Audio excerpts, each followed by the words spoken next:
నేను ఎందుకు ఈ మాట అంటున్నానంటే, రామరాజ్యం దౌర్జన్యమా, చిలుకూరి బాలాజీ గుడి పూజారులపై దాడి, అటాక్ ఆన్ చిలుకూరి ప్రీస్ట్స్ అని చెప్పేసి తెలకపల్లి మీడియా అంటూ వీరెవరు, వీరి భావజాలం ఏంటో మనకు తెలుసు.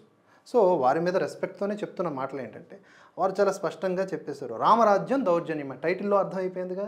మొత్తం వివరణ వింటే ఇదే రామరాజ్యం.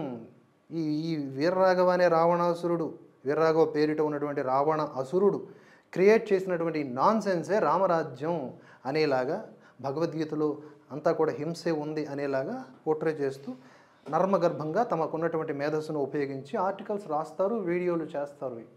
ఎవరు క్రియేట్ చేసిన కంటే ఇది అగైన్ ఆయనే. సో అటువంటి వాళ్ళ నుంచి మన హిందుత్వాన్ని కాపాడుకోవాలి. ఇంటి దొంగల నుంచి మనం కాపాడుకోకపోతే ఇక వేస్ట్. ఇవన్నీ వదిలేసి ఎవడి మానాన వాడు ఎన్నాళ్ళు బతుకుంటే అన్నాళ్ళు అన్నట్లుగా మన పనులు మనం చేసుకుని ఉండడమే. ఈ తొక్కలో ఇంకా వేస్ట్. ఈ మీటింగ్లు ఇవన్నీ వేస్ట్. ఎన్నాళ్ళు బాగుంటే అన్నాళ్ళు, ఎన్నాళ్ళు మన చాప కిందకి ఆ విషయం వచ్చేస్తుందో అంతవరకు హాయిగా కూర్చొని తిందాం, ఆ తర్వాత మనం పోదాం. ఇంటి దొంగల పట్టు పట్టాలి.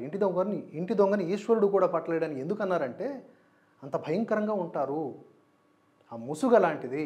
ఈరోజు వీళ్ళు మాట్లాడుతూ ఉన్నారు. వీళ్ళతో పాటు చాలామంది కూడా అటువంటి వ్యాఖ్యలే చేస్తూ ఉన్నారు. ఏమంటున్నారండి, హిందువులు అంటే ఈ దేశంలో ఇతర మతాల వాళ్ళు ఉండటం వలననే హిందుత్వం ఉంది. ఇంకా వాళ్ళే కనుక లేకపోతే మీరు ఎప్పుడు మీలో మీరు వైష్ణవులని, శైవులని, స్మార్తులని, వైఖానసులని ఇలా కొట్టుకుంటారు. రకరకాల పేర్లు ఉంటాయి మనకి. నిజానికి ఏ 2000 ముద్రలు కలవు. ఏ మస్తిష్కం మరో మస్తిష్కంతో కాంపిటీషన్ దాని సరే ఉండదు. భార్యాభర్తలు కూడా కొన్ని చోట్ల కాంప్రమైజ్ అయితేనే సజావుగా కాపురం సాగుద్ది. Nobody is perfect, nobody is అంటే ఒకడికి పోలికుండా కవలలకు కూడా చిన్న చిన్న తేడాలు ఉంటాయి. ఎందుకు అలాగ భగవంతుడు పుట్టించాడంటే అదే అద్భుతమైన సృష్టి.